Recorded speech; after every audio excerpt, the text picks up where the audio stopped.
Hello children, hope you all doing good. Let's start today's chapter, living and non-living things. Learning objectives. Common features of living and non-living things, characteristics of living things, respiration, intake of food, growth, excretion, response to stimulus, movement, reproduction and lifespan.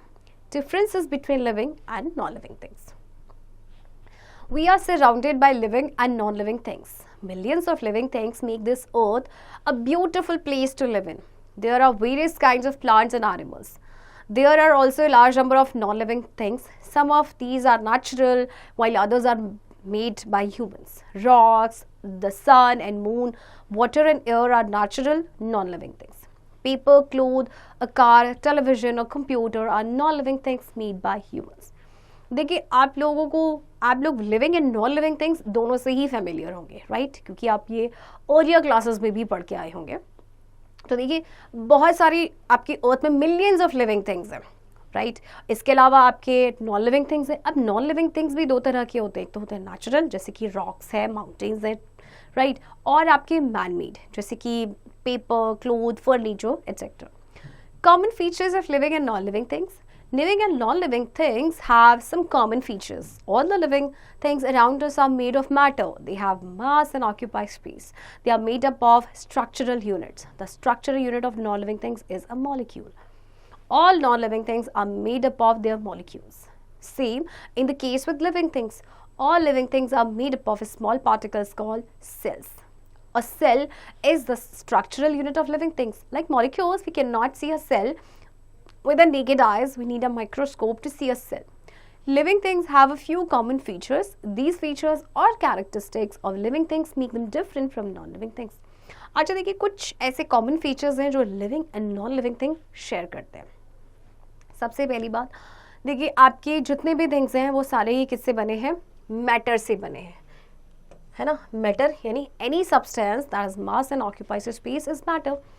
ये आपके structural unit से बने होते हैं. Structural unit जो है आपकी non living thing की, रिमेंबर दैट वो है आपकी मॉलिक्यूल्स, ओके? जबकि जो आपके जो लिविंग थिंग्स हैं वो आपके किस से बने होते हैं? बहुत छोटे पार्टिकल्स से, जिन्हें कहा जाता है सेल्स. यानी कि सेल जो है वो आपके स्ट्रक्चरल यूनिट है लिविंग थिंग्स के. तो मॉलिक्यूल्स की तरह भी हम सेल को नेकेड आई से नहीं देख सकते, उसे देखने के लिए माइक्रोस्कोप की जरूरत पड़ती है.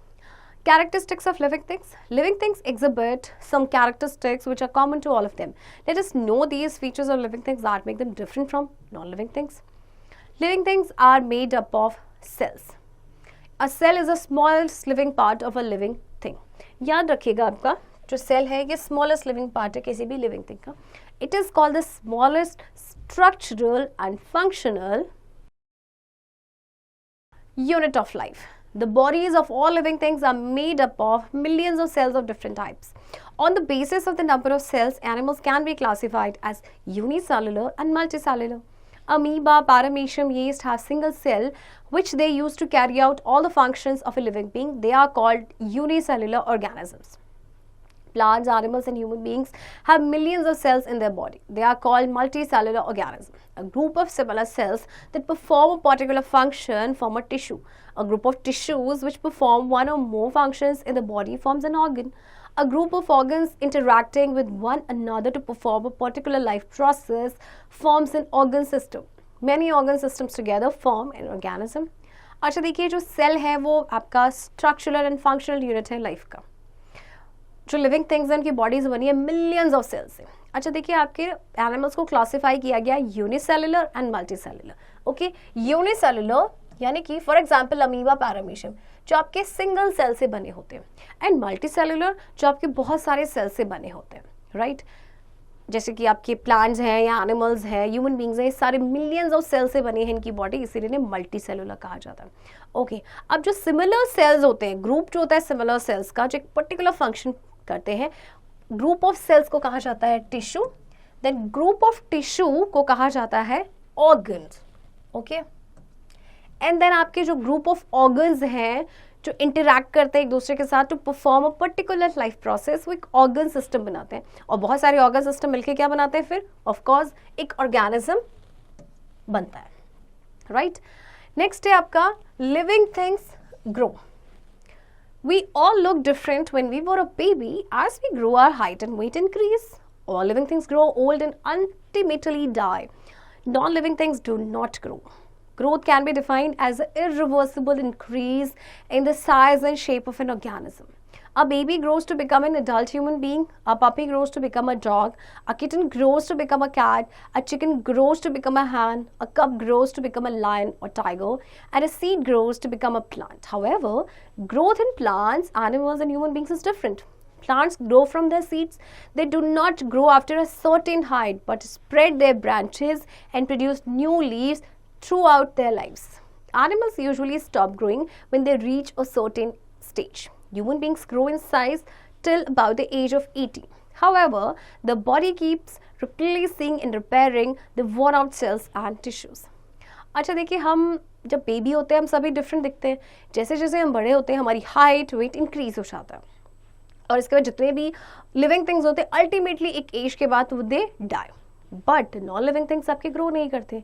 तो देखिए ग्रोथ आपकी इरिवर्सिबल चेंज होती है क्योंकि इसमें साइज इंक्रीज होता है, शेप इंक्रीज होता है किसी भी ऑर्गेनिज्म का. बेबी जो है अडल्ट ह्यूमन बीइंग में चेंज हो जाता है, किटन एक अडल्ट कैट में चेंज हो जाती है, पपी आपका डॉग में चेंज हो जाता है, राइट. इसी तरह से आपके देखिए सीड से आपका एक सीडलिंग बनता है, बेबी प्लांट से फिर वो प्लांट बनता है. अच्छा, जो ग्रोथ होती है प्लांट और एनिमल्स और ह्यूमन बीइंग्स की वो डिफरेंट होती है. जैसे कि सर्टेन जैसे आपके ट्रीज होते हैं वो एक सर्टेन हाइट तक इंक्रीज करते हैं, ग्रो करते हैं, उसके बाद अपनी ब्रांचेस को स्प्रेड करते हैं और न्यू लीव्स बनते हैं throughout their lifes. Animals एक सर्टेन एज के बाद या सर्टेन स्टेज के बाद क्या करते हैं, वो ग्रो करना स्टॉप कर देते हैं. ह्यूमन बींग्स भी आपके 18 के बाद उनकी ग्रोथ जो है वो रुक जाती है.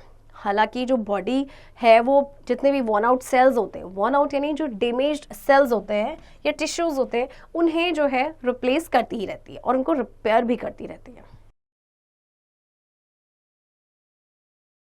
Living things need food. Air, water and food are needed by living things to live. If they do not get these, they will die. All living things need food to get energy to carry out various life processes. They also need food to grow, to remain healthy and fight diseases.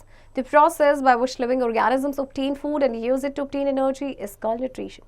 अच्छा देखिए, जितने भी living things हैं उनको food की ज़रूरत होती है क्योंकि उन्हें कुछ एक्टिविटीज़ करनी होती है जिसके लिए एनर्जी की रिक्वायरमेंट होती है. ओके और इसके अलावा फूड से वो हेल्दी रहते हैं, डिसीज से फाइट करने में उनको हेल्प मिलता है, ग्रो करते हैं, right. Green plants make their own food, hence they are called autotrophs और producers. Most plants have a green substance called chlorophyll in their leaves. अच्छा, ग्रीन प्लांट्स अपना खाना खुद बनाते हैं, ग्रीन प्लांट्स, ओके. सो इसीलिए उन्हें कहा जाता है ऑटोट्रॉप्स या फिर प्रोड्यूसर्स. अब प्लांट्स के पास एक ग्रीन सब्सटेंस होता है, ग्रीन पिगमेंट होता है जिसे कहते हैं क्लोरोफिल उनकी लीव्स में. It enables them to make their own food using sunlight, carbon dioxide from the air and water from the soil. This is called photosynthesis.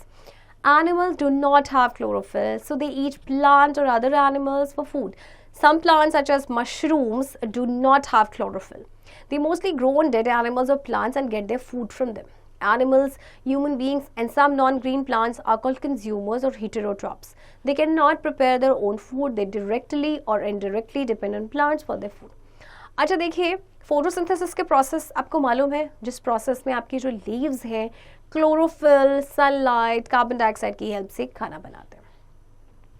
अच्छा, एनिमल्स के पास तो क्लोरोफिल नहीं होता है, तो क्या करते हैं, वो प्लांट्स को खाते हैं या दूसरे एनिमल्स को खाते हैं. कुछ आपके ऐसे प्लांट्स होते हैं जैसे कि मशरूम है. मशरूम आपका नॉन ग्रीन प्लांट है, इसमें क्लोरोफिल नहीं होता, तो ऑफकोर्स अपना खाना खुद से नहीं बनाएगा. ये अपना खाना कहाँ से ऑब्टेन करता है, from dead and decaying animals और प्लांट्स से. तो एनिमल्स है या ह्यूमन बींग्स है या नॉन ग्रीन प्लांट्स हैं, उन्हें कहा जाता है कंज्यूमर या फिर heterotrophs.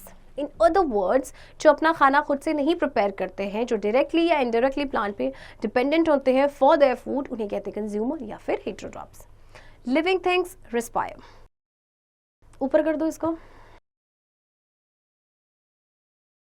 Living things respire. The process in which the body takes in oxygen and uses it to obtain energy releasing carbon dioxide is called respiration. Breathing is a part of respiration. The process by which we take in oxygen and give out carbon dioxide through our nose is called breathing. It is also known as external respiration. Mammals breathe through the lungs. The air enters through the nose into the windpipe and goes into the lungs. Exchange of gases takes place in the lungs. The blood takes in oxygen and passes it through all parts of the body. Carbon dioxide and water vapor is exhaled. The process of release of energy by the burning of food inside a body with the help of oxygen is called respiration. Okay respiration आपका एक process होता है जिसमें body जो है oxygen को लेती है एंड उसको यूज़ करती है to obtain energy and then उसके बाद रिलीज होती है कार्बन डाइऑक्साइड. तो ब्रीदिंग जो है वो रेस्पिरेशन का पार्ट है. सो अब देखिए ये जो प्रोसेस है जिसमें हम ऑक्सीजन लेते हैं, ऑक्सीजन गिव आउट करते हैं through our nose, that is called breathing. और ये आपका होता है एक्सटर्नल रेस्पिरेशन. मैमल्स लंग्स के थ्रू ब्रीथ करते हैं, जो एयर है नोज के थ्रू विंड पाइप में जाती है एंड देन उसके बाद ये लंग्स पे जाती है एंड देन लंग्स में ना एक्सचेंज होता है गैसेस का. फिर ब्लड जो है वो ऑक्सीजन को लेते हैं एंड बॉडी के सारे ही पार्ट्स तक इसको पास करते हैं. Then carbon dioxide and water vapour जो है वो एक्सेल हो जाते हैं. सो जो प्रोसेस होता है रिलीज ऑफ एनर्जी, और ये जो आपका प्रोसेस है जिसमें एनर्जी रिलीज होती है फूड के बर्निंग से inside the body with the help of oxygen, उसे कहा जाता है respiration. Nature has provided different organisms with different organs for breathing. For example, most of the land animals, birds, etc. breathe through lungs. Earthworms breathe through skin. Fish breathe through gills. Frogs can breathe through their skin when in water and lungs when on land. Plants exchange gases through tiny holes called stomata present on the surface of their leaves. Respiration does not occur in non-living things. अच्छा देखिए different organisms के ना different आपके organs होते हैं for breathing. जैसे कि जो लैंड एनिमल्स हैं वो ज़्यादातर लंग्स से ही ब्रीथ करते हैं. अर्थवर्म अपनी स्किन से करता है, फिश गिल्स के थ्रू करती है. अच्छा फ्रॉग्स जब वो वाटर में होते हैं तो अपने स्किन से ब्रीथ करते हैं, लेकिन जब वो लैंड पे होते हैं तो लंग्स के थ्रू करते हैं. प्लांट्स के पास होते हैं छोटी छोटी होल्स उनकी लीव्स में जिन्हें कहा जाता है स्टोमेटा, जिसके थ्रू गैसेस का एक्सचेंज होता है. एंड रेस्पिरेशन आपका नॉन लिविंग थिंग्स में नहीं होता. Do you know humans, animals and plants perform exchange of gases for respiration differently. For example, all animals breathe, but there are some turtles who breathe through their anus. So this is very interesting कि जैसे humans है वो तो lungs के through breathe करते हैं, but कुछ ऐसे turtles होते हैं जो अपने anus के through breathe करते हैं. Why it is advisable not to sleep under a tree during the night? This is because during daytime the plants do photosynthesis. They give out oxygen during photosynthesis. This is balanced by the carbon dioxide we give out during respiration. But during night, in absence of sunlight, there is no photosynthesis. So both you and trees will respire, reducing the supply of oxygen. Can you think of an item that you consume daily but is obtained neither from plants nor from animals? Yes, it is salt. Salt is obtained from seawater. Seawater is collected in large pools. The water is dried up by sunlight and impure salt is left behind. This salt is cleaned in factories and made fit for human beings. देखिए रात को बोला जाता है कि पेड़ के नीचे नहीं सोना चाहिए, क्योंकि देखिए दिन के टाइम में तो फोटोसिंथेसिस करते हैं प्लांट्स, ऑक्सीजन देते हैं, कार्बन डाइऑक्साइड को लेते हैं, ठीक है. बट रात के टाइम पे क्योंकि सनलाइट नहीं होती तो प्लांट्स फोटोसिंथेसिस नहीं करेंगे. एंड आपको मालूम है प्लांट्स हमारी तरह रिस्पायर भी करते हैं, राइट. तो इसीलिए वो रात को क्या करते हैं, ऑक्सीजन लेते हैं end of course carbon dioxide release करेंगे. अच्छा आपको पता है एक ऐसा फूड आइटम है जिसे आप डेली कंज्यूम करते हैं, लेकिन ये ना प्लांट से आता है ना ही एनिमल से आता है. तो ये आपका कौन सा आइटम है, सॉल्ट. और इसके बिना तो आपको पता है आपका खाना अधूरा है. तो सॉल्ट आपका मिलता है सी वाटर से, राइट. सी वाटर को कलेक्ट किया जाता है लार्ज पूल्स में, देन वो ड्राई अप हो जाता है, फिर उस सॉल्ट को फैक्ट्रीज में भेजा जाता है, राइट. और वहाँ पे उसकी रिफाइनिंग की जाती है. Living things excrete. The bodies of living organisms utilize food as per their need and produce waste. The waste produced in the body contains harmful substances and needs to be removed, otherwise they may harm the living beings. The process of eliminating wastage from the body is called excretion. Unwanted or waste products are formed due to life processes such as digestion, respiration, etc. अच्छा देखिए living beings जो है वो क्या करते हैं, food को utilise करते थे जितने इनकी ज़रूरत होती है एंड वेस्ट प्रोड्यूस होता है. तो जो वेस्ट होता है ये इसमें हार्मफुल सब्सटेंसेस होते हैं जिसको बॉडी से बाहर निकालना बहुत ज़रूरी होता है, अदरवाइज ये लिविंग बींग को हार्म कर सकते हैं. So this process is called excretion, मतलब जिसमें आपके जो वेस्ट है वो बॉडी से एलिमिनेट हो जाते हैं. अच्छा जैसे कि आपका डाइजेशन होता है या रेस्पिरेशन जब होता है तो उसमें से कुछ अनवांटेड या फिर वेस्ट प्रोडक्ट्स निकलते हैं.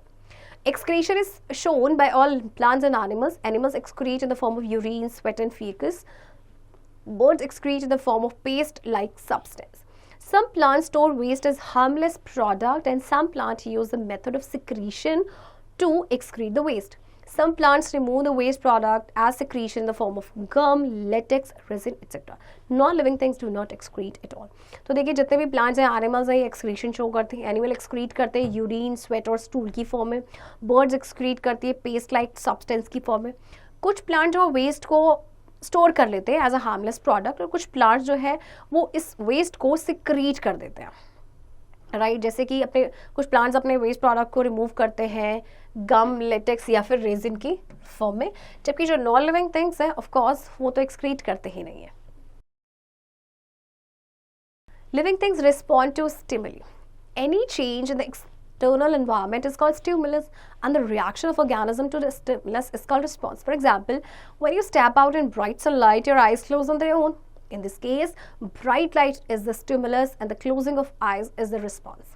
Similarly, when a child accidentally touches a hot object, she immediately withdraws his or her hand. A change that produces a response in an organism is called a stimulus or cause. The immediate reaction to adjust oneself according to the change is called response or effect. अच्छा देखिए, आपके environment में जो भी changes होते हैं उसे कहते हैं स्टिमुलस, एंड कोई भी जो ऑर्गेनिज्म है जो इसकी तरफ रिएक्ट कर रहा है उसका जो रिएक्शन है दैट इज कॉल्ड रिस्पॉन्स. आप इस एग्जाम्पल के जरिए समझते हैं, जैसे कि आप सनलाइट में गए, बहुत ही तेज सनलाइट है, तो अपनी आइज़ क्लोज कर लेते हैं. इस केस में जो ब्राइट लाइट है वो स्टिमुलस है, एंड जो आपने आइज़ को क्लोज किया वो रिस्पॉन्स है. इसी तरह से अगर कोई बच्चा जो एक्सीडेंटली किसी हॉट ऑब्जेक्ट को टच कर लेता है तो आप क्या करते हैं, एकदम से अपना हाथ हटा देते हैं, है ना. तो आपका देखो ये जो चेंज होता है, जो एक रिस्पॉन्स प्रोड्यूस करता है किसी भी ऑर्गेनिज्म में, उसे हम कहते हैं स्टिमुलस या फिर कॉज. और जो इमीडिएट एक्शन होता है अपने आप को एडजस्ट करने की, जो हम करते हैं अकॉर्डिंग टू चेंज, उसे हम कहते हैं रिस्पॉन्स या फिर effect. All living things respond to stimuli. It is easy to observe how animals respond to stimuli. To understand how plants respond to stimuli, touch the leaves of mimosa. Touch may not plant.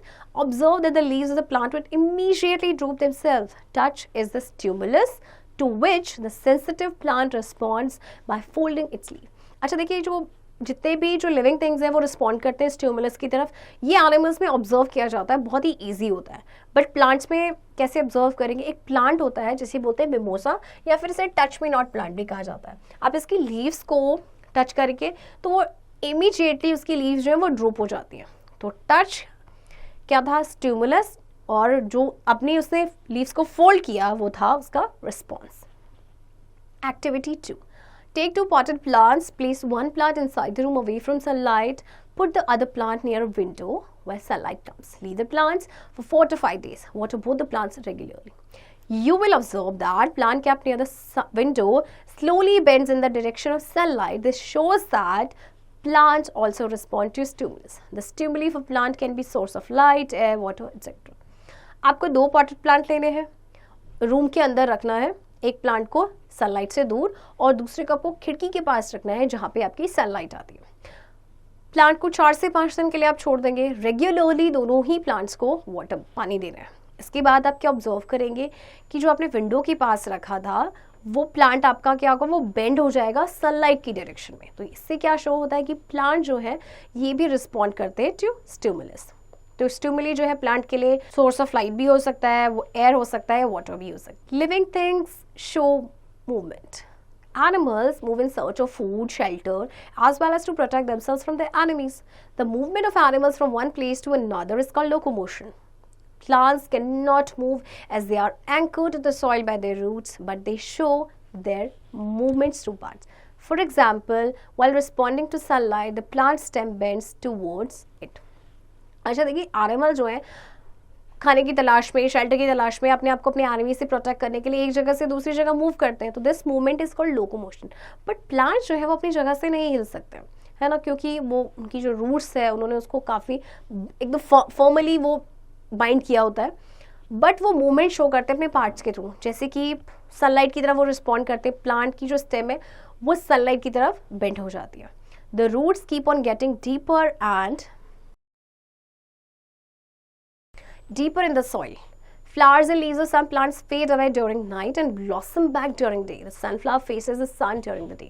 अच्छा, आपने देखा होगा कि जो आपकी root है वो soil के अंदर बिल्कुल डीपर जाती है. फ्लावर्स या लीव्स होते हैं कुछ प्लांट के, वो नाइट टाइम पे फेड हो जाते हैं एंड देन वापस से they bloom during day time. Sunflower आप देखिएगा वो अपना फेस हमेशा सन की तरफ करता है. Leaves of the touch-me-not mimosa plant fold when touched. Some insectivorous plants show movement when they close their leaves after trapping insects. The opening and closing of a stomata and blossoming of flowers are some examples of movement in plants. This is the way plants show movement. Touch me not की बात अभी हमने की थी, वो जब उसको touch किया जाता है उसकी लीव्स अपने आप को फोल्ड कर लेता है. कुछ इंसेक्टिवोरस प्लांट्स है वो भी मूवमेंट शो करते हैं, वो अपनी लीव्स को क्लोज कर देते हैं जैसे ही वो इंसेक्ट को ट्रैप कर लेते हैं. ओपनिंग एंड क्लोजिंग स्टोमेटा का होता है, फ्लावर्स का जो ब्लॉसमिंग है, ये सारे ही एग्जांपल्स हैं प्लांट्स के मूवमेंट के. Living things reproduce. The process of giving birth to young ones is called reproduction. Different organisms reproduce in different ways. Some animals produce eggs while some give birth to young ones. Plants reproduce by producing seeds. Some plants reproduce through roots, stems and flowers. Birds lay eggs from which baby birds come out. Most animals give birth to young ones. Dogs give birth to puppies, cats to kittens, lions to cubs and human beings to babies. देखिए वो process जिसमें कोई भी organism, living organism अपने young one को जन्म देते हैं उसे कहते हैं रिप्रोडक्शन. अच्छा, डिफरेंट ऑर्गेनिज्म जो है ना डिफरेंट वेज से रिप्रोड्यूस करते हैं. कुछ तो अपने बच्चों को जन्म देते हैं जबकि कुछ एग्स ले करते हैं. अब जैसे प्लांट्स हैं वो आपके कैसे रिप्रोड्यूस करते हैं? By producing seeds. ओके, कुछ प्लांट्स आपके रिप्रोड्यूस करते हैं रूट्स के थ्रू, स्टेम के थ्रू या फ्लावर्स के through. Activity 3. Visit a nursery, bring a stem cutting of a rose plant, fix it in a pot, water it regularly. You will see new leaves and roots developing after a few days. Leave आपका rose plant है, इसकी stem cutting आपने लेके आनी nursery से, या फिर अगर आपके घर में ऑलरेडी है तो उसकी आप स्टेम कटिंग कर सकते हैं. इसको आप फिक्स कर देंगे पॉट पे, रेगुलरली आप इसको वाटर करेंगे, आप देखेंगे कि उसमें new leaves and roots develop हो जाएगी कुछ दिनों के बाद. Living things have a life span. The time between the birth and the death of a living thing is called its lifespan. All living organisms are born, grow into adults, get old and finally die. Thus, all living organisms live for a definite period of time, which is the lifespan. Different organisms have different lifespan. देखिए किसी भी living thing के उसके birth and death तक का जो time होता है that is called life span. तो जितने भी लिविंग आपके ऑर्गेनिज्म होते हैं, दे बॉर्न, देन ये एडल्ट में ग्रो करते हैं, देन ओल्ड होते हैं, देन फाइनली डाई. तो जितने भी लिविंग ऑर्गेनिज्म है हर किसी का डेफिनेट पीरियड ऑफ टाइम होता है जैसे उसका लाइफ स्पेन कहते हैं. जैसे कि आपको देखिए इनका लाइफ स्पेन दिया गया, हाउस फ्लाई का लाइफ स्पेन दिया है 1 to 4 months होता है, माउस का होता है 2 to 3 years, बर्ड का होता है 15 to 20 years एंड देखिए सबसे ज़्यादा टॉर्टॉइस का है 120 to 150 years. Differences between living and non-living things. Living things exhibit all characteristic features such as cellular organisms, organization.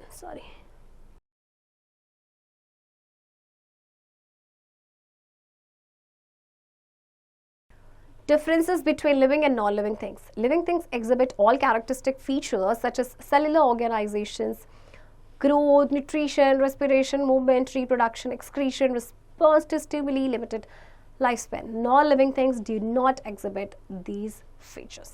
So here is a table given to you जिसमें आपको living and non-living thing के बीच का difference दिया गया है. Living thing की बात करें, need food for nutrition. Non-living thing do not need nutrition. Living things show locomotion and movement. Non-living things cannot move on their own. Living things follow a cycle of birth, growth and death. Non-living things do not grow or die. Living things produce their own kind. Non-living things do not reproduce. Living things perform respiration and excretion. Non-living things do not exhibit any life processes. Living things are made up of cells. Non-living things are made up of particles of matter. Living things have a definite lifespan. Non-living things do not have a definite lifespan. देखिए differences I am sure आप लोगों को पहले से ही पता होंगे living, क्योंकि आप ये अर्लियर क्लासेस में भी पढ़ के हैं. लिविंग थिंग्स को न्यूट्रिशन की ज़रूरत होती है, लिविंग नॉन लिविंग थिंग को नहीं होती है. लिविंग थिंग लोकोमोशन शो करते हैं जबकि नॉन लिविंग थिंग नहीं मूव कर सकते अपने आप से. ओके, लिविंग थिंग एक साइकिल को फॉलो करते हैं like birth then growth and death, जबकि नॉन लिविंग थिंग ना तो ग्रो करते ना वो डाई होते हैं. लिविंग थिंग्स रिप्रोड्यूस करते हैं, नॉन लिविंग थिंग नहीं करते हैं. लिविंग थिंग रेस्पिरेशन और एक्सक्रीशन करते हैं जबकि नॉन लिविंग थिंग्स ऐसी कोई भी लाइफ प्रोसेस नहीं करते हैं. लिविंग थिंग्स आपके सेल से बने होते हैं, जबकि नॉन लिविंग थिंग आपके बने होते हैं पार्टिकल्स ऑफ मैटर से। एंड लिविंग थिंग्स का एक डेफिनेट लाइफ स्पेन होता है, जबकि नॉन लिविंग थिंग का कोई डेफिनेट लाइफ स्पेन नहीं होता है। Learning outcomes. The things around us can be classified as living things and non-living things. Some characteristics of living things are respiration, intake of food, growth, excretion, response to stimulus, movement, reproduction, and lifespan. All living things are made up of cells. They take in food to obtain energy. The process by living beings to obtain food and use it to obtain energy is called nutrition. The process of release of energy by the burning of food inside a body with the help of oxygen is called respiration. Stimulus is defined as something that causes a change or a reaction. Living things respond to stimuli. Excretion is the process of removal of waste and unabsorbed food material from the body. Children, I hope आपको chapter समझ आया होगा, and इस chapter की practice अब आप खुद से करेंगे।